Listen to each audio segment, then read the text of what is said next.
The FujiCast is an independent loading zone production. Kev, how are you feeling about the 400,000 in a row that you have coming up in? I think it's September, isn't it? You've got August off, and then you get into September and bang, straight away, you've got 4 in a row, haven't you? Yeah. How do you feel? Yeah. I can't wait. I know that you want to be back shooting weddings, but 4 in a row is a challenge. And before anybody says, "Oh yeah, you should get a real job," then it is mentally and physically quite a challenge, isn't it? Yeah. No, it is absolutely. Not so much the actual shooting of the weddings. I don't think I can. That's fine. It's the logistics of getting between them. That's usually a bit of a challenge. But it'll be all right. Well, let me give you a story of logistics. Yesterday, I was doing a wedding. It was the last of not quite 3 in a row. I had a day off in between, but this chap, Jay, the videographer, who's also a photographer, so he can do both, but never at the same time. He lives in Oxfordshire, and I was doing a wedding in Wasing. So for those that live outside the country or don't even know the geography of your own country, then roughly that's I worked it out. It was about, hop, skip and a jump was about 36 miles. That was it. So he travels 36 miles yesterday to work at Wasing. Fine.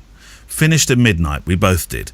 He went back up to his home, another 36 miles, for 3 hours sleep before heading out to the next jaunt, which is 292 miles, 5 hours to South Shields. That's 364 miles so far.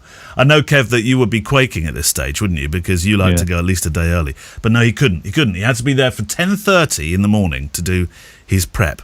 So I said, well, how are you going to do that? He said, well, I'll drive and then I'll stop at 6 for a bit of brekkie and an hour to 90 minutes sleep. Right, so that's his second one, is South Shields.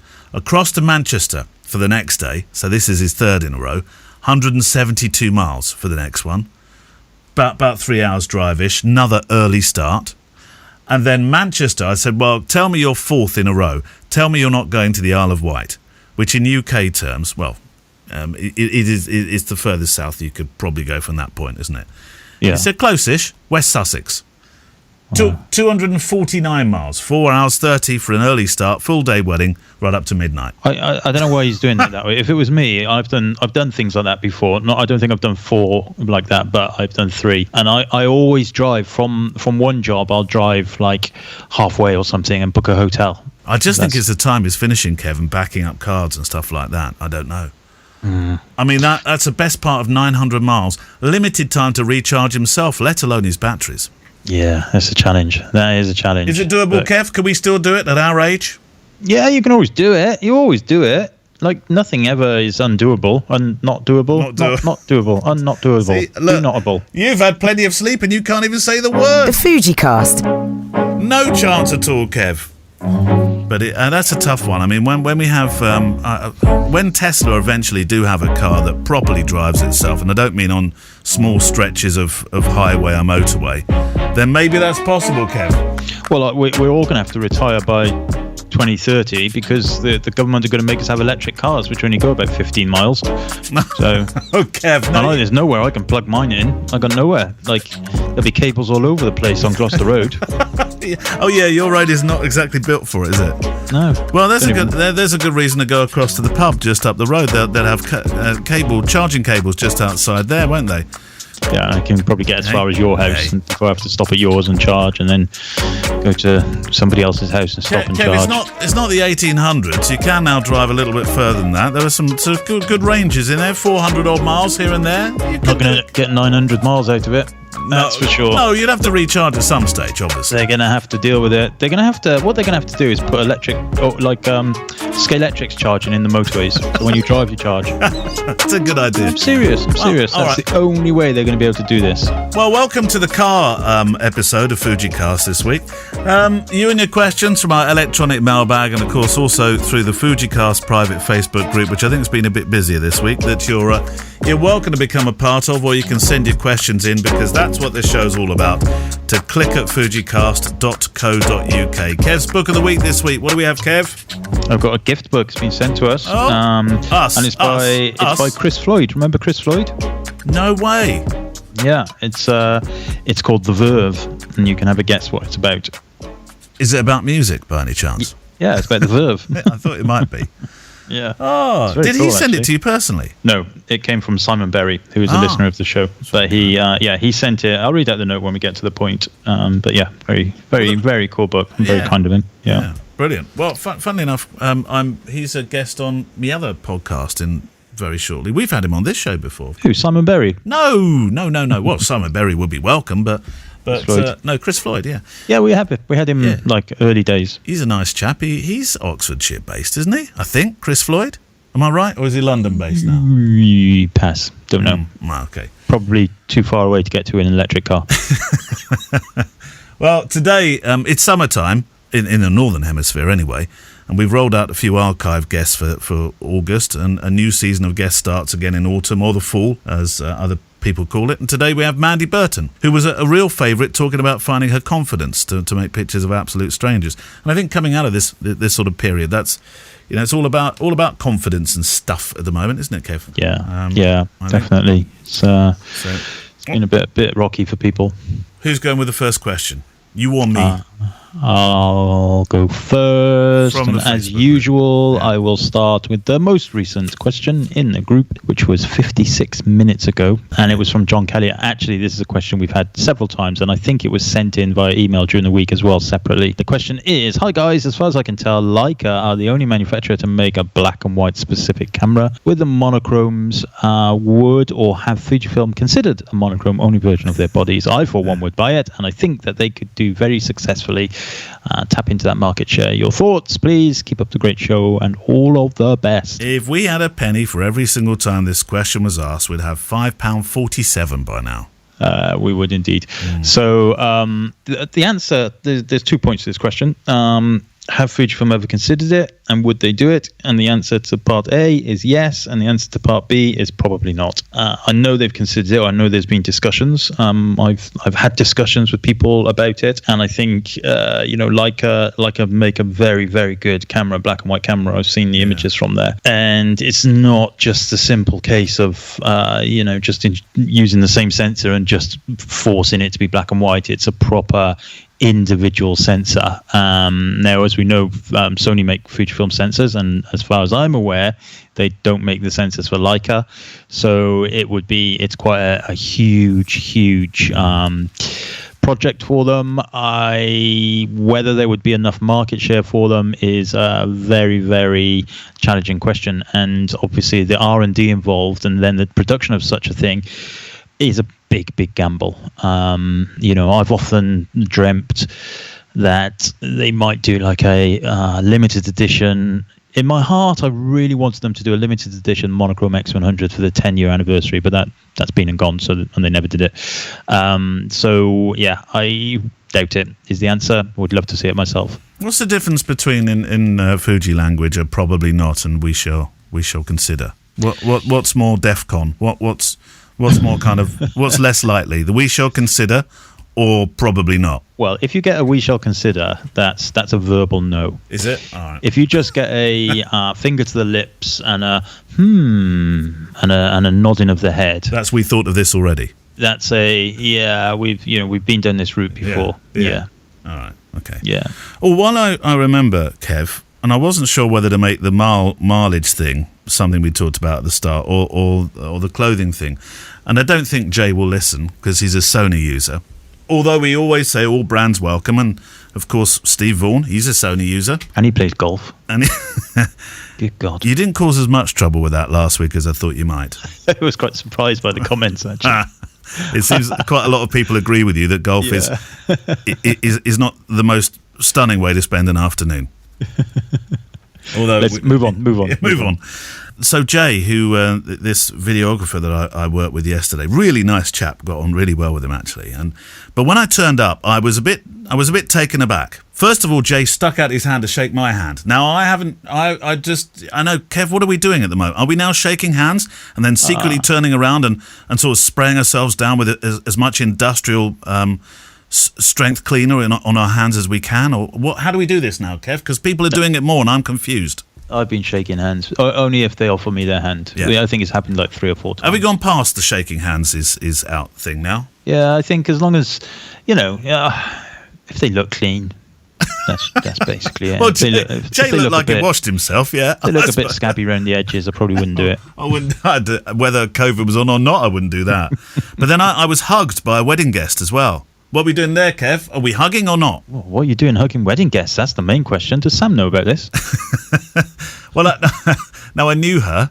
It was fine.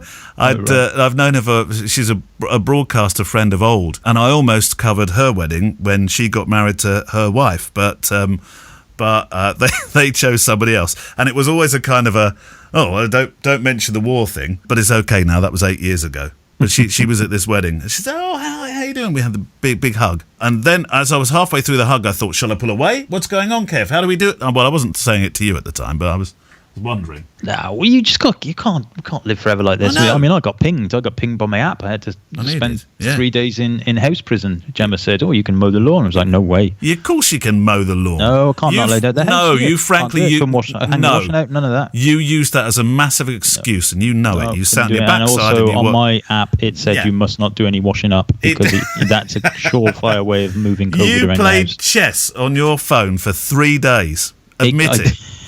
I didn't play chess on my phone for 3 days. I watched a lot of chess on the internet. What's the difference, by the way, between watching chess and playing golf, by the way, Kev? Oh, no, chess is really exciting, especially blitz chess. Really exciting. Right. And it's over in, if you watch a 5 minutes blitz game, it can be over in about 80 seconds. It's brilliant. I did watch one of those with you once, didn't I? Yeah. Yeah. Jay, so this chap that I was working with yesterday, so the handshaking and the hugging, we've gone past that bit. Now, dress code for when you're working professionally as a photographer. Now, I turn up looking a bit like Columbo, granted. I have one pair of trousers that currently fit me well. Everything else is like Target trousers right now. Jay was in a Hawaiian shirt, shorts and white pumps. Posh pumps, but white pumps. Well, each of their own, isn't it? I wouldn't go if I went in a Hawaiian shirt. I'd look like a pineapple. So I wouldn't do it. But it's up to them, isn't it? I guess. Later on, when I was a bit, I'd known Jay then for about 8 hours. 8 hours later, I said to him, "Jay, I've got to ask, the Hawaiian shirt and the short stuff. What's all that about?" And he said, "It makes people smile." And he says that makes my job easier. And I thought that was a really good answer. Yeah, it is a really good answer. Yeah. Right. I think there's easier ways to make people smile, though, in fairness. Are there? Yeah. What are Kev's top tips for making people smile? Well, smile at them. Well, you would waste one of your 36 in a month. I've been having my teeth whitened. No. This thing. Yeah. No, this Kev, thing. no. I went to the dentist a few weeks ago. Right. And she did what's a majiggy, bleach them? No, she did an X-ray because it'd been because of COVID. I hadn't been. I normally go to the dentist every 6 months. I hadn't been for a year. So she did an X-ray. She said everything's fine. Blah blah blah. And jokingly, she said to me, "Is there any other problems?" I said, "No, apart from I'd like pearly whites like yours." Oh. And she jumped on that like a rabbit, down a hole. She went, "Oh, well, we can do that. I've got 10 minutes. I can take a mold of your teeth, send it off, and it comes back, and you get all these chemicals, and you squeeze it in." And so I thought, okay, well, I'll do it. Got the wedding coming up and all that. Cool, yeah, because she was thinking 200 quid, please, Mullins. Exactly, yeah, that's exactly how much it was as well. 200 quid. Okay. And she goes, although in fairness to that, I'm very lucky. I managed to get in an NHS dentist, so if I ever have anything done, it's really cheap. I had root canal done about 4 years ago. It cost me 42 quid. So I got this thing. My teeth came back in a little plastic container, and I'm looking at these things, thinking, is that really the shape of my teeth? That's awful. So you squeeze this cream into it, and then you have to sleep with this. It's basically a mouth shield overnight. Oh. And it comes with 3 tubes, and you have to squeeze it in a little bit in each tooth, and it's meant to last 14 days. Yeah. But being a bloke, I didn't read the instructions, did I? So I didn't put the little squeezy thing on the end of the first one. So I pressed the plunger, and it all squirted out. The first tube. You didn't put the whole lot in. No. Yeah, all of my hands everywhere. It was horrible. So I haven't really got enough of it. But I've been going to bed. Joe was like, "Here comes Jaws." Oh no. Oh. All right, Harlan. Oh, give me a kiss. Good night. Oh dear. It works though. What price vanity, Kev? Oh, yeah, I know. Well, I mean, you got to try and do your bit for your teeth, haven't you? You have. Put horrible chemicals on them. Hi, Kev. Hi, Neil. For fear of Neil saying the words, "This is a long question, strap yourselves in," I'm keeping this purposefully short. You may have talked about this before. We're going to start out with two questions that we've talked about before. But after a year and a half nearly of your worlds being turned upside down photographically, if you could move into another genre now, what would that be? All the best, Dennis Batchelor. There we go. That was short and sweet. Dennis, you're right. If you could choose anything, Kev, so I'm assuming that you just start straight away with it. No training, no sort of gradually easing your way, and it's that kind of like, oh, here comes Kev, the ex-photographer. Well, not ex, because you are an ex-photographer, as in Ambassador X. It is very. I know it's very confusing. Oh no, I know. Here comes Kev, the Y photographer. So what would you choose? I don't know. I've always quite fancied being a traveling photographer with a band. With a quite band? like the idea of that. Oh. Yeah, like not a music photographer as such, but like the behind the fella scenes that goes with them on the bus and in the rooms and all that kind of stuff. Yeah, behind the scenes stuff. Someone like a Harry Benson who a little bit like Chris Floyd that we're going to talk about. Chris Floyd, yeah, but also Harry Benson, of course, with his Beatles stuff. Oh, there's loads of them. Yeah, Mick Rock, loads. Like that. I think I'd like to do that, but of course, I wouldn't particularly like the time away. It's the kind of thing you if you were like young and didn't have a family and all that kind of stuff. How would you cope with the peer pressure, Kev, of the how do I say this? The extreme partying. Oh, I can extreme party with the best of them, but I wouldn't stick anything horrible in my body. Right. If that's what you're getting at. Yeah, that was sort of what I was getting at in a kind of roundabout fashion. That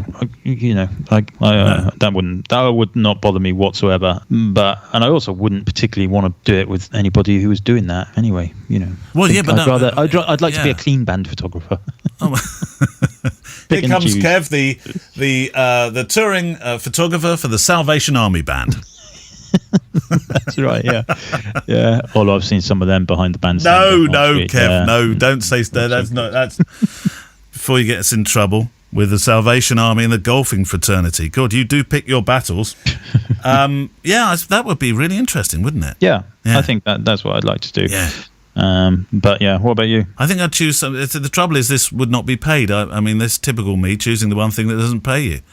NGO photography. Sort of working on all those. I think it's fascinating. The water aid projects and the building the schools and that kind of thing would not just on the African continent, which is where I think people normally think about the NGO photography of those kind of projects, but all over, Kev. That all sounds good as well. Yeah, doesn't sound anywhere near as much fun as mine though. Well, no, maybe not in entertainment terms, but no, I think in terms of sort of going to bed thinking, wow, I've recorded this story and hopefully this will help more people support it. I'd like to do that sort of stuff.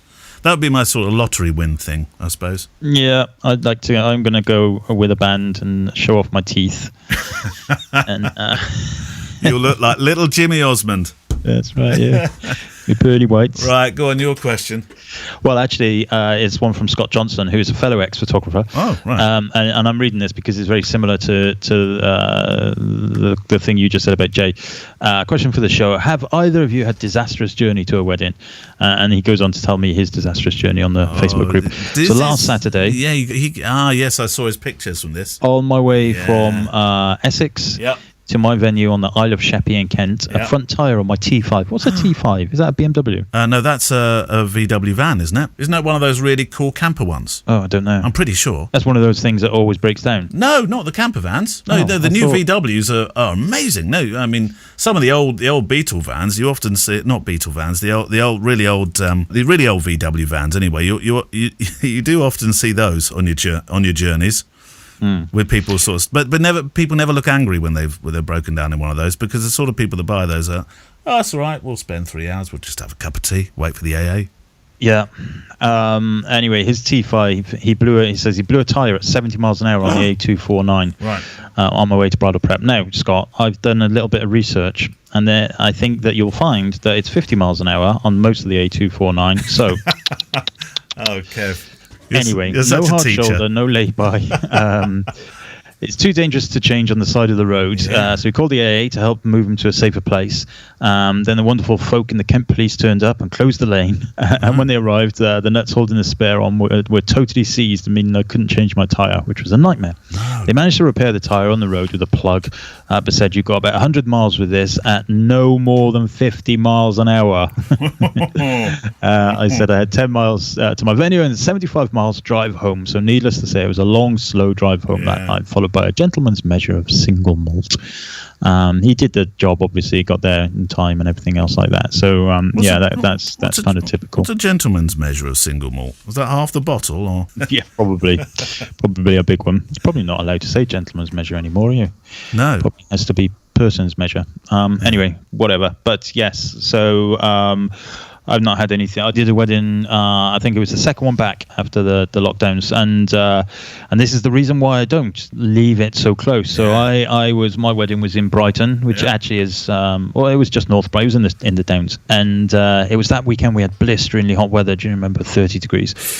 Yeah. And I went to it's an hour. It's probably about an hour and 40 minutes drive, which is maybe a little longer. But anyway, normally in my mind, generally I think if it's less than 2 hours drive and it's not an early start, then I'll go in the morning. But I'm always make sure I give myself like 3 hours grace to get there 3 hours early. Anyway, got on the M4. I decided to go on the Friday afternoon instead because I just didn't, second wedding back, didn't want to risk it or any of that kind of stuff. Got on the M4 and literally about eight vehicles in front of me was a lorry that just exploded. Boom. Oh, yeah.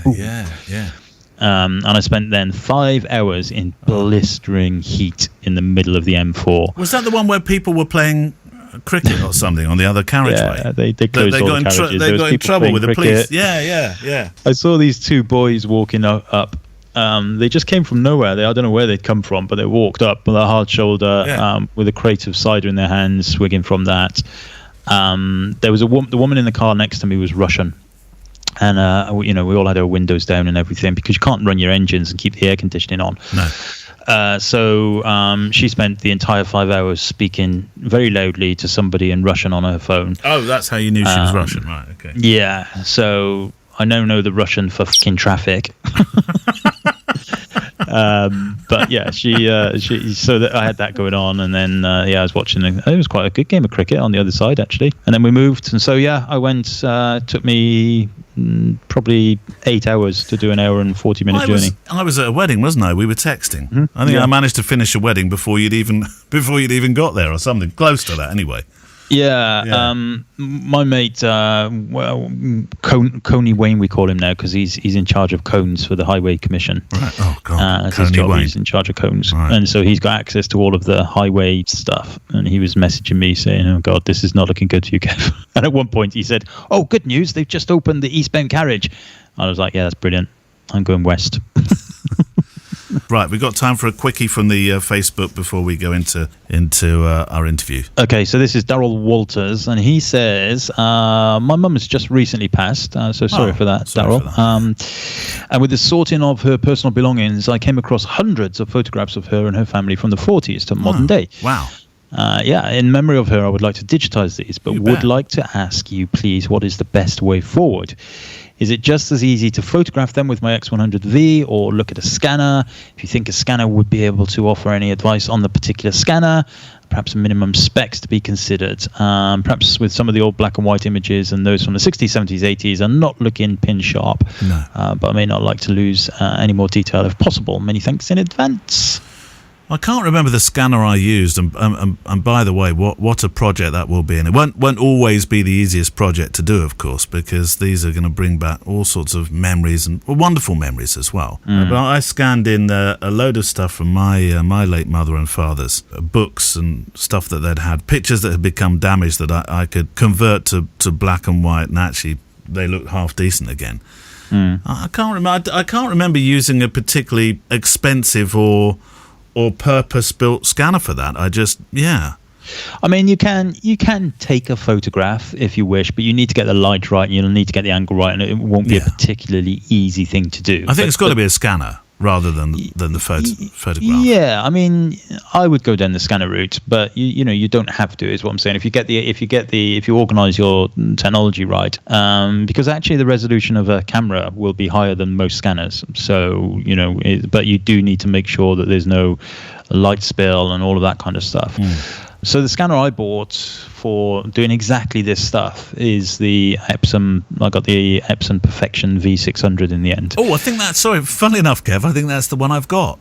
Yeah, V600. And it's great. It's really good. And it comes with so if you want to start doing slide stuff, and it comes with the contraptions and for putting your negs in as well and stuff like that. Slide tray, yeah. So perfect. And the resolution of that scanner is 6,400 dpi. So if you go for like an office printer, the all-in-one scanner printer type thing, usually the resolution of those is 1,200, which is not going to be very good. So I would say go for a 6,400 resolution scanner.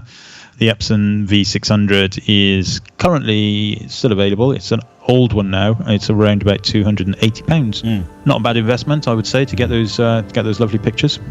What a project!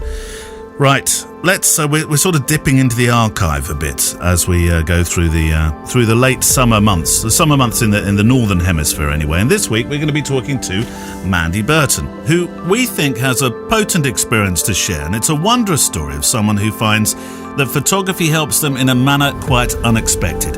One moment a friend is suggesting that Mandy embraces the medium of photography following a discussion about the mental health benefits, and the next, Mandy's approaching complete strangers in the street for portraits with their dogs and self-publishing a book. So it's very much a can-do story today. So Mandy, you started out as a Nikon shooter and you've swapped to Fujifilm. Was that just for this project, or are you now a full-time Fujifilm shooter? That's not a trick question, by the way, because you can talk to us no matter what flavour of camera you use. Well, totally Fuji all the way. My affair with sort of taking pictures started on my phone, and then I got the Nikon D3100 and upgraded to the 7200. And then I was reading something online, and they were talking about a brilliant little street sort of photography camera, the X10. So I looked on eBay and I picked up an X20 and I fell in love. I was using the Nikon 7200, but the X20 was, it was just magical. And last year, I think it was about last May, just before I started the project, I was looking on Facebook in the marketplace, and I saw a Fuji X-T20. So I picked that up. A guy had split up with his girlfriend, and so was selling it really cheap. So every cloud and all that. So I got that. Oh man, loved it. It came with 2 kit lenses, just the XC lenses, but the 16 to 50, I think it was a great one. And then I picked up the 35mm 1.4, which that stirred something in my loins, I must say. Am I allowed to say that? Yeah, of course you are. You're much worse on the show. We get told off for it, but you're allowed. You're allowed. Excellent. So that was where I was at when the start of the project began. Since I've got at the photography show, I picked up an XT3, and I've got a shed load more lenses because you just find your feet, don't you? You find out what you like not so much zooms, primes for me. You've got this general love of picture making, but it was a teacher who suggested you needed a project. Did she say why? And why did she suggest the dog theme, the 100 dogs and their owners? It was a friend, Kate Green. I've known Kate a number of years. In fact, she's a professional photographer, and she suggested that I get the Nikon D3100 in the first place. And then she was around here one night, and I showed her my XT20, and then things progressed. Kate got her XT20. And then I knew she had one of those. Kate teaches at the Mac. She's an amazing human being, an amazing photographer. And she's just come back from Syria, actually. She was working with refugees. She took some cameras over and helped them, the kids and the adults, express themselves by taking the pictures. So I was struggling with my XT20. I couldn't get the flash to work, so I texted her. Help me, Obi-Wan Kate Nobi, you're my only hope. And she texted back, free to talk, Luke. Yeah, I'm a big Star Wars fan. So we were chatting on the phone, and I was just saying to her how much I'm absolutely loving photography as a medium. I don't really know what I'm doing. I'm blundering through, but it's incredible. It's exciting. I'm a musician by trade. I'm a guitar teacher and I play guitar in my band. He can write songs, which I've been doing for a number of years. But photography really. Oh, it's just I'm so enthusiastic and I'm really enjoying learning. So anyway, long story short, I tend to ramble, sorry. Okay. So Kate, so we were talking about the mental health benefits of photography as a medium. And Kate said, you know what, you should try doing a project. And I was like, oh yeah, I should. You know, when you're sort of passing someone off, because I'm the biggest coward in the world. So she said, you know, have you heard of 100 Strangers in New York? And I said, yeah, I think I've seen something, you know, on Instagram or Facebook or somewhere. And she said, what about doing 100 Strangers of Warsaw, which is where I live, in the West Midlands? And I went, oh no, I really don't think I could approach a stranger. One, I might get beaten up, thrown in the canal or something, you know, I don't think I could. And I'm too shy to talk to people. I went, but I could do 100 dogs. And then the conversation went on. We discovered why the flash wouldn't work. And then it's like, what about 100 strangers and their dogs? It's like, so I was like, yeah, that'd be brilliant. But so it was a light bulb moment. It was, but it was lip service as well, because I was sort of convincing myself, oh yeah, I could do that, and then and it was almost lip service. So that was around May time, and then that's when it started, because the whole thing starts with, I love this story. You're on a bike, and you approach this. I think there was one aborted mission prior to this guy, but you approach this tattooed muscle guy with his staffy bull terrier. Yeah, fishing rod in his hand. Do you remember how it felt, or how you felt more appropriately? You see, a few days previous, because I cycle to work and back along the canal, it's absolutely brilliant. But I'd been practicing cycling up to it, right? Hello, da da da da da. You know, you go through it in your head what I'd say, because I was toying with the idea, but then I didn't think I'd ever do it.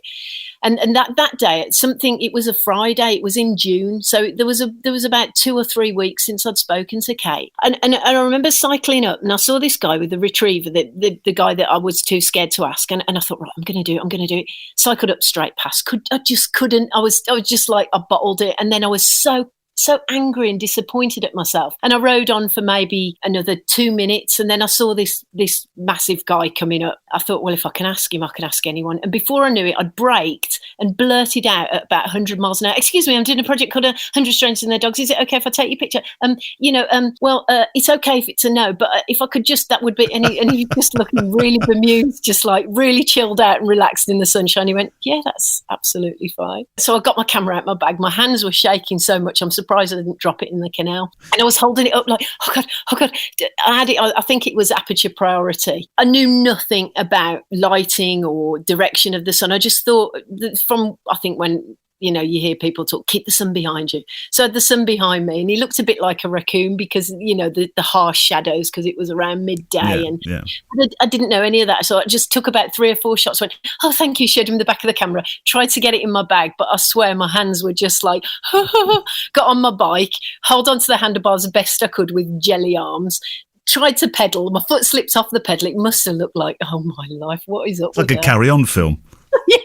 It was a proud moment. It was a small win, one small step for man, but one massive step for mankind. Well, it was. It was the massive leap that started the whole thing.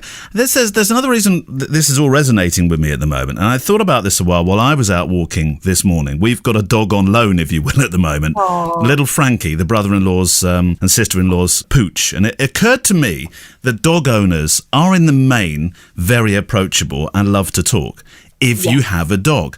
But of course, it's different when you haven't got a dog and suddenly you're firing up to them with a camera and asking them for a portrait. If you're being approached by a non-dog walker, has that been an issue, or has that broken down as you've just become far more, I was going to use the word resilient, but I'll use the word confident with your patter and what you say to get yourself in the position of making the picture for this project? Well, I usually approach them. Obviously, I'm on my bike and I'll brake and they'll just look at me like, what are you doing? And I'll just say, oh, your dog's really cute. And this is like straight from the heart because I can't resist them. Dogs give me my courage. So I'll stop and then I'll just chat about their dog. I'll say, actually, I'm doing a photography project. Would it be possible to take your picture? And I've only had in the whole, I must have asked what I'm on. My new project, I'm on about number 38. So in about the 138 people, I've probably had about 4 or 5 saying no, and there were genuine reasons, like somebody had just lost a dog in the family, so they were quite upset. But I've since taken their picture in the new project, but I bumped into them by accident. How do the dogs react to you? Because you do jokingly term the project now as dogs and they're humans. But yeah. I saw one picture of a border collie lurching out at you, and it didn't look too pleased. Its owner seemed quite amused by the whole thing, but it seemed quite intent on becoming a photographer itself and having your camera. That was Sadie. That was in the pet shop, I remember. She. It was just because. The dogs are generally great. They just move around a lot, and you've got to kind of hope for the best. But but I've got this noise that I do. Now I'll come back from the microphone in case it thinks it's a Donald Duck noise. It goes like this. And you do that, and the dog cocks its head or jumps up, and that's how you get the attention. So I don't have any squeakers in my bag or any. Did you know this before you started photographing dogs, or is it something you do for you? Because you're a dog owner. They blank me. Dexter, the Google's asleep at the moment, and Obi's lying upside down and didn't even look round when I made the noise. My dad taught me to do that noise when I was little. He taught me 2 things. One was to burp talk, and the second one was to Donald Duck talk. So, I am a great deal. Everything else was left up to myself, so I was a bit feral as a child. But, how do you pose the people? Do you go look for a place to sit with a dog, or is it simply a stand where you are and I'll make what I can from that moment? Maybe you did mention that when you started, you were thinking, right, do I shoot into the light, with the light, against the light, side light? This project for you has been an education in progress, all the way along. And it still is, like every day really is a school day, and it's, as I say, every step of the process, I'm absolutely enthralled by this learning photography business. Some people direct the shot. They're like, where do you want me? And it's just like, where you are is fine, because I like to cause as least trouble as I can, because one, I feel very grateful that they're stopping and letting me take their photo, because I'll always send them the photo too. And 2, I don't want to trouble them, and I don't want to stress the dogs out, and I just want them to be themselves. Well, what does the family say then? Is it you've said you've always got your camera with you? Is it a case of, Mum, leave them be, stop, or do you tend to do this when you're just out and about on your own, so that you can concentrate what you want to do, and nobody else is saying, oh, not again, really? Mostly when I'm on my own, but because. The only time I can't take my camera is when I've got the dogs, because I've got 2 dogs and it's just impossible. Yeah, they're really good, actually. Like the first project ended up sort of snowballing into a blog, which I'd never done before, and I still don't know what I'm doing, but I just sort of use it as an online diary of the stuff. And it ended up being a book from loads of people asking me, please make it into a book, just random strangers. So I hadn't got a clue again, but my partner is absolutely brilliant on Word and Canva and WordPress, and just helped me get the whole layout and everything together. So it ended up being a book. You quote a line from the Christopher Robin movie, and yes. This is where I'd like to just close. Life is like a bicycle. You have to keep moving forward to keep stability. I know you quote a few other lines from it as well. And I love that phrase. And I think you've learned a lot. And a photographic project, whether you're a pro or an amateur, is really important. Finding some kind of reason, Mandy, or structure for making pictures, apart from what you regularly do. What have you learned photographically, technically, and maybe for you as a person, mental state thing, perhaps? I was bought a badge recently saying I hate people. Right now, I don't hate everyone. I prefer dogs, but it's helped me relate to people. That the difference is, there's more similarities between us, and there's more bonds between us than the differences. And like photography wise, it's taught me a shed load of things, about reading the light, about, I shoot fully manual now. So that happened pretty towards the end of the project as well. And a mess up and I do mess up, and I get loads of blurry shots, and I get, I could have done that better, but it's inspiring me to strive to be better all the time, to just be better, just be better at everything, but I don't mean better than someone else, I just mean better for myself. It brings us closer, it brings you in touch with yourself more, it brings you in touch with the dogs, it brings you in touch with, it's the most fantastic thing that you could do. It's just absolutely brilliant, and I can't wait to just keep on this path, because I'm just loving it. And I think you can hear the sincere devotion Mandy has for the craft, and to be fair, the dogs as well. So thanks to Mandy Burton, and we will of course in the show notes link to her work. Right, back to your questions. Did you go last? Yeah, it's your go. Is it my go? Well, actually, this one's an interesting one. Well, they're all interesting, Kev. But here's one. Have we ever done a name withheld one before? I don't think we have we? No, I don't think so. This is a first. For reasons that may become clearer. It was actually a question that was sent to me funnily enough, on Photography Daily, but this person is a listener to both, and I thought you might like to throw your 2 pennyworth in with this one, Kev. So I wrote back and said to them, I'm being very careful here about gender, not to identify anybody, because they felt a little bit like they might be embarrassed if people started looking at their work. And in that mentoring and training and all that sort of stuff is kind of your world, Kev, very much. Thought that it would be a good idea that we both get involved in this one. So here's the I've praised it slightly, but here's the message. I'm hoping to start mentoring and running photography courses, but I'm wondering whether I am at the point in my career where I can. I've only been professional for 3 years, and over a year of that is COVID affected. I suppose it is infected as well. At what point do you feel somebody has enough to say? Because I feel I do, and being nearer the start of my career than many, I actually feel what I have to say could be more relevant in terms of real life experience than somebody who's been photographing as a living for 10 years plus, and often many years beyond, which I thought was a good point. What do you think, Kev? At what point do you have the, should we say, credibility to start mentoring and training?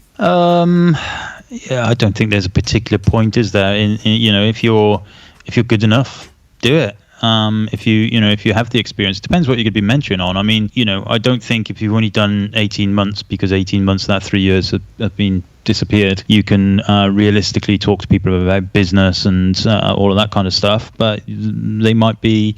Or can you? Because actually, your real life experience of this person's experience, it's a wedding and portrait photographer, so it's very much in the social arena. This person's experience is of setting up a business during a period a lot of us as photographers have been saying, cool, it's not like what it used to be. It's a lot harder to get business in now. And they've set it up during that period. I'm not so sure. To be honest with you, I don't think 18 months is enough to ride the waves and understand everything that might be going on from a business point of view. But, however, they may be the most amazing Flash user or user of Flash or editorial group shots, whatever. So in which case, perhaps, but without seeing it and everything, the proof in the pudding is offer it. If nobody turns up, then you ain't good enough. Well, I suppose so, yeah. But I suppose there's a reticence to actually launch, knowing that people might say, What have you done? Yeah, I get that. I mean, but, ultimately, it comes down to confidence in your own stuff. And if by the sounds of it, you're not quite confident in your own, experience, then, hence the question, then that probably implies to me, no, it's not the right time. When I started doing mine, I made sure, not for any particular reason, but I just made sure I'd been, fully in business, full-time professional, not just a weekend job, for 5 years. I didn't do anything until 5 years had passed. Some sort of arbitrary random figure that you placed on it, or was that a positive sort of decision? Yeah, there's nothing in the rule books that says it has to be 5 years. But yeah, you just you'll know in your own mind. The key thing for mentoring, the key thing for any education is that you go into it with, yes, of course, you want to make money out of it, but you go into it fully understanding and fully committed to educating people, not just making money. There's way too many people out there that do workshops, whatever, and then at the end of the day they say, right, okay, now to get the best part of this, you'll need to come on the next course or whatever. You've got to be totally transparent. If you're not, then the word won't be good.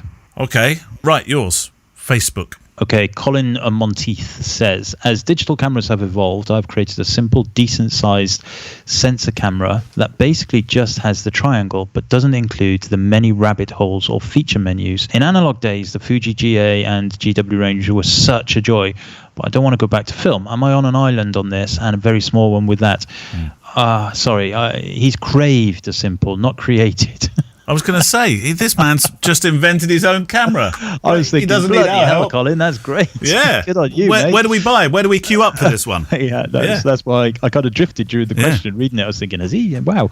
Yeah. So he has craved a simple, decent-sized sensor camera that basically just has the triangle, but doesn't include the many rabbit holes, features, and menus. Now, interestingly, the reason why we had Daniel Meadows on the show a while back, a long time, well, probably, I don't know, 6 months ago. And the reason why I ended up speaking to him was because he got in touch with me because he wanted to know if there was a Fujifilm camera that was basically digital, but totally analog in terms of its operation. Oh, yes, he did, yeah. And so we ended up having this kind of conversation, and of course the answer is no. There isn't anything quite like that. Does Leica not get close to it, because their menus and their buttons and all that? It's a much simpler. I've not been into a Leica menu, so of late I remember having the M8, and that was pretty simple. Yeah, maybe I would say in the Fujifilm world, the XE4 now is even more simple in terms of the buttons. They've really pared it down. But it's a menu, though, isn't it, that he's concerned about here? There's sort of extensive menus. Yeah, but this question, and this is a conversation I had with Daniel, is just don't use the menu. Don't go into it. Set your camera up.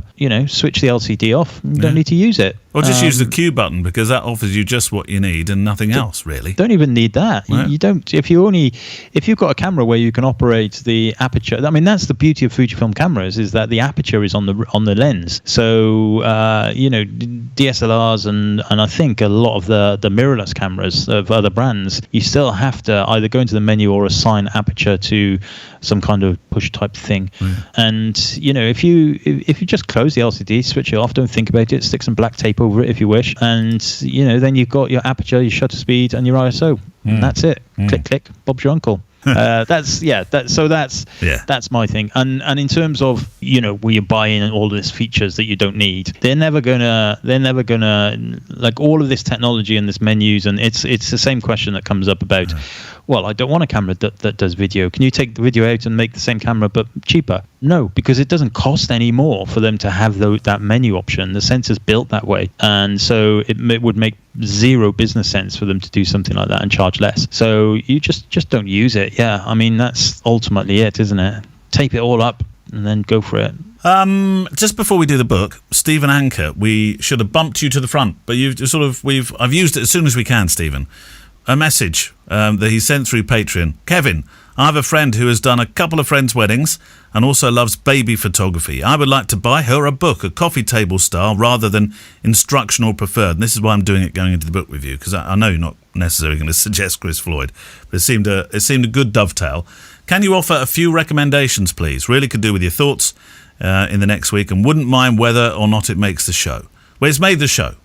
And actually, yes, because he's a patron, which are very good friends of us, I actually replied to him. Did you? Okay, straight away, directly, but it's individually, personally, privately. From you? Yep, from me personally. It wasn't Gemma. It wasn't Gemma. It wasn't the horse. It was from you. So what I told him was to have a look at the books of Alain Leboile, French photographer, who has done a series of coffee table books, and it's all his own personal family photography. I feel sorry for his wife because they had another baby last year. They must have about 8 kids now. They have kids because that's how he makes his money, taking pictures of them, I'm sure of it. But they live in this amazing place in France, rural, and the kids it does look idyllic, doesn't it?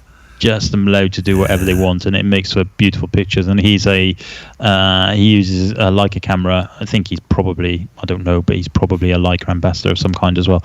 But his pictures are beautiful, all black and white. And I bought some of his. I think he self-publishes his books, so you might have to go to the Alain Leboile website. I'm not sure you'll find them in kind of bookstores and stuff. You might do, but Alain Leboile is who I recommended. Well, that does, as I say, dovetail nicely to Book of the Week. And this week, it's Chris Floyd. It is. So Simon sent us this book, Simon Berry, and it came with a little note, which I shall read out. It says, Kevin, I hope this parcel finds you after all the postal tales on the FujiCast, and finds you well with that as well.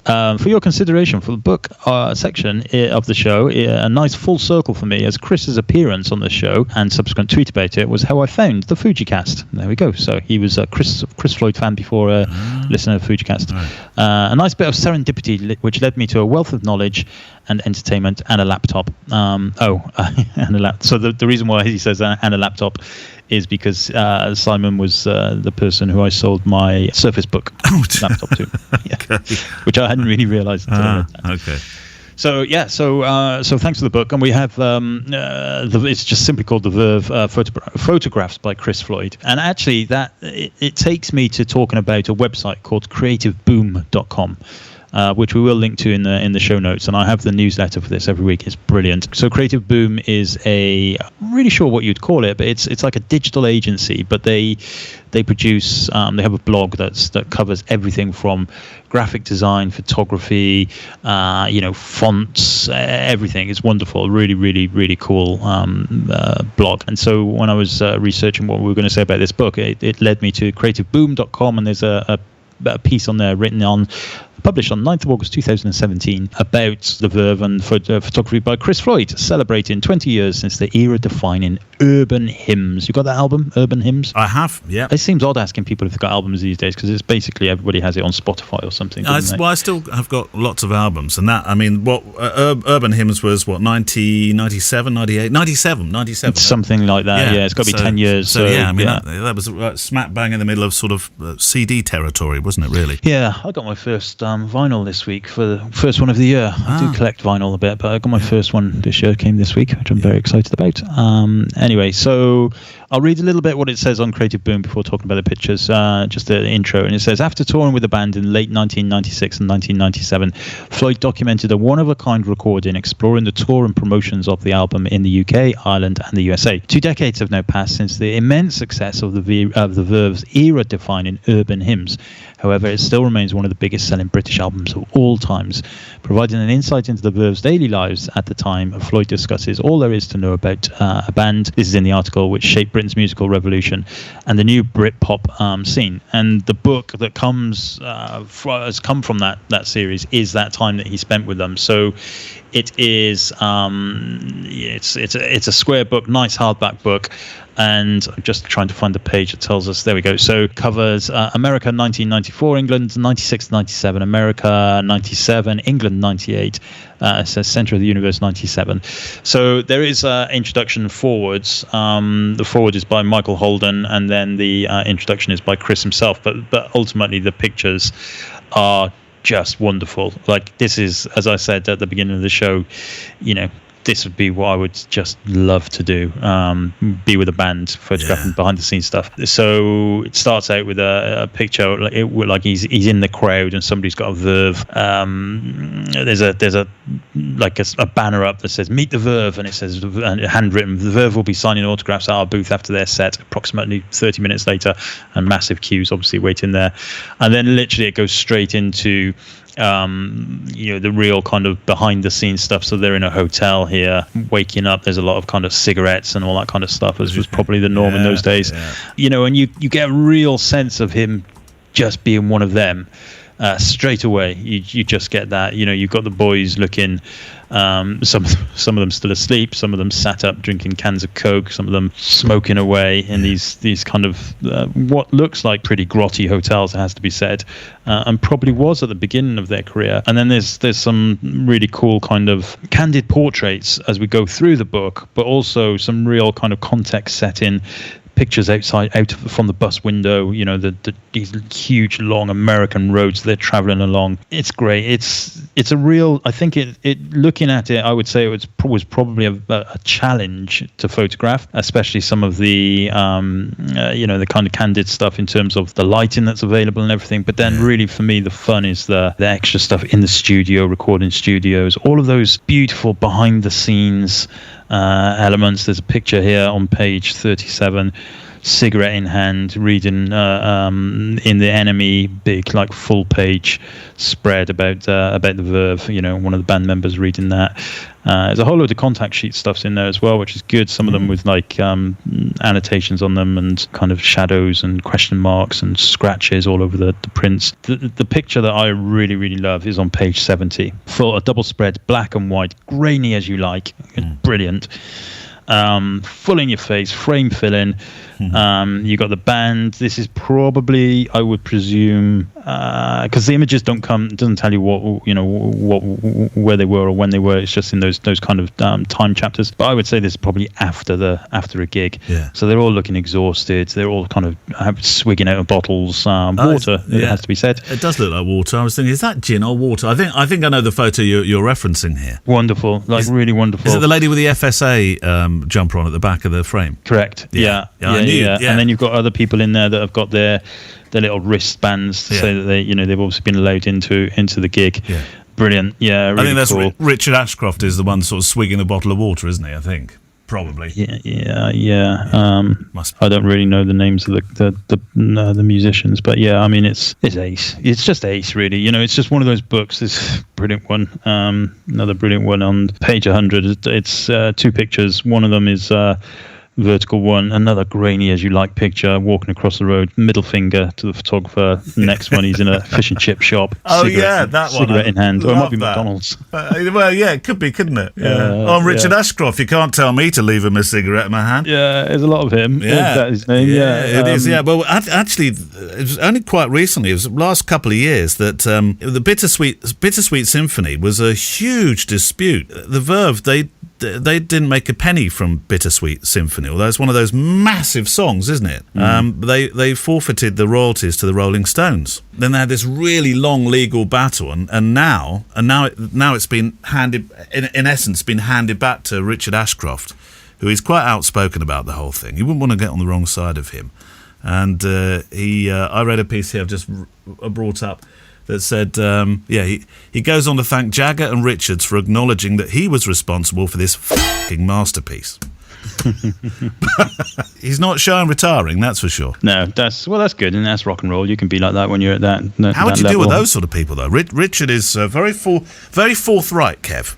That's what we want in life. That picture, by the way, of the one with the with him swigging that bottle of water, the one we both liked, was Reading Festival, 24th of August 1997. Marvellous, what a great picture. Look at it. Wow. Yeah, it is ace. I mean, it's brilliant. What an experience for Chris Floyd, and to also capture all these memories for the band members. And there's a lovely double page spread of basically it's a stage mat.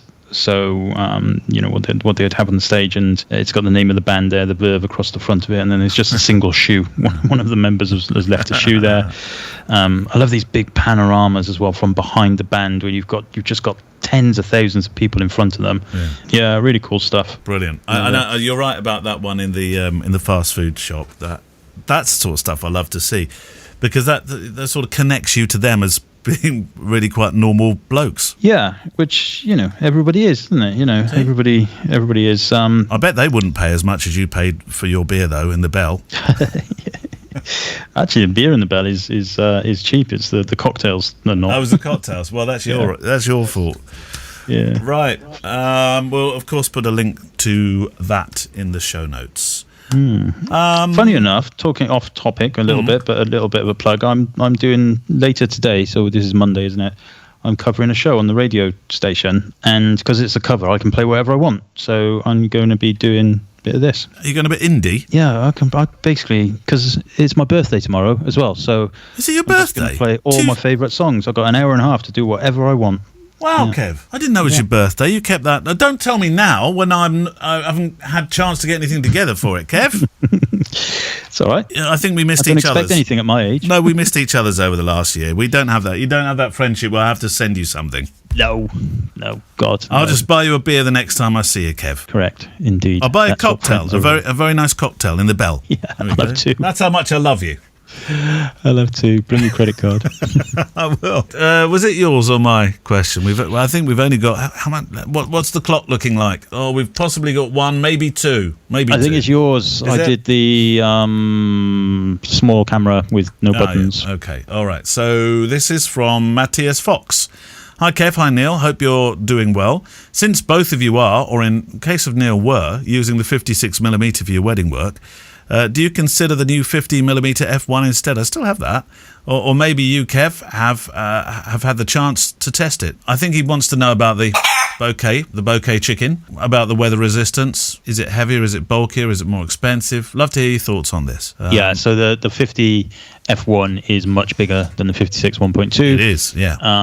It is. It's quick to focus, all of that stuff. Yeah, it's weather sealed and all of that good stuff. But yeah, it's much bigger. I wouldn't be using it for taking candid pictures at a wedding. For the reason of. Well, the way that I shoot is by using back button focusing and often shooting from the hip and stuff. And the balance would be off. It just wouldn't, it just wouldn't work for me. I think it's more of a portrait lens, and I think that the pictures I've seen, I did have it. I did loan it for like 3 weeks from Hyra camera, and it is a phenomenally sharp lens with beautiful bokeh if you're into that stuff, but not something I would be using at a wedding for my style anyway. Focal length as well. I was for the 56. That 56, the 56 and the 23. So 23 obviously doing its thing for the documentary work, but the 56, when you need that bit of throw, there was always that kind of, I just need an inch more, but you don't want to use the 60 because it's not half the lens that in terms of speed, etc. It's a lot older lens as well than the 56. So I'm not sure you'd want to go below that as a focal length, particularly at weddings. The 60mm is way too small, way too slow to focus well. Although probably one of the sharpest lenses they ever made, because it's a macro lens, so it's beautiful. But you know what? I think I've lost that as well. I know where that is, Kev. You've got that, have you? Yeah, hold on. I'm pretty sure I've got that. I was going to say I sorted out my camera cupboard the other day. Yeah. Counted all my cameras and lenses, and I was like, I'm definitely short of that 60. I thought I had that. Where's it? Oh no, it's in my Fuji bag, just at the back here. I do have that one, Kev. It is in the bag. I have been using it recently as well. Do you want it back? Really? Must you? No, not necessarily. No. As long as I know where it is. I've definitely not got your 35. That's gone. I don't know where that's gone. I have. I did find when I was doing my my little tidy up, I did find one of my old 27, because I've had 3 27mm, the first version. The first one. There's a new version there. Yeah. And the reason I've had 3 is because I'd lost 2 of them, but now I've found one again. It's so small as things. They are tiny. Was it the 18 or was it that was being used by the boys when we went down to Brighton? Yeah, the 18. Facundo uses that all the time. Did Facundo use the 18? Was Pat using that as well? Possibly. The 18, the original 18 f2 I have, which is a beautiful, beautiful lens, and I have actually just purchased today. Put it on order. The new 18mm f1.4. Oh, nice. So that should come. Monday, hopefully. Okay. Well, just in time for your birthday. There we are. That's my birthday present to you. Yeah, well, it's Monday today, technically, isn't it? Well, sorry, yeah. No, you're doing it. No, normally I'm the one that gets it right. Today. Yeah, should be arriving today, so you can use it in time for your birthday tomorrow. Oh, time machines, Kev. They're very complex. We have got time for one more from the Facebook group. Okay, so this is from John Wayne, and I'm sure we had John Wayne on here last week. And he says, when you see great photographers or new photographers rapidly improving, have you ever noticed if their background is relevant to their photography? I.e., they were already using the necessary traits for outstanding photography in other jobs.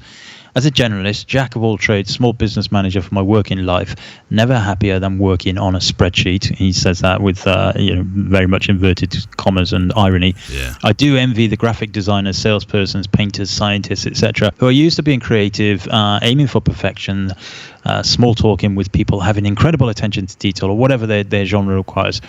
Will those of us who have plodded through life ever be anything more than competent snappers? How can we change our ingrained habits to become better photographers? And finally, how can we ask more succinct questions?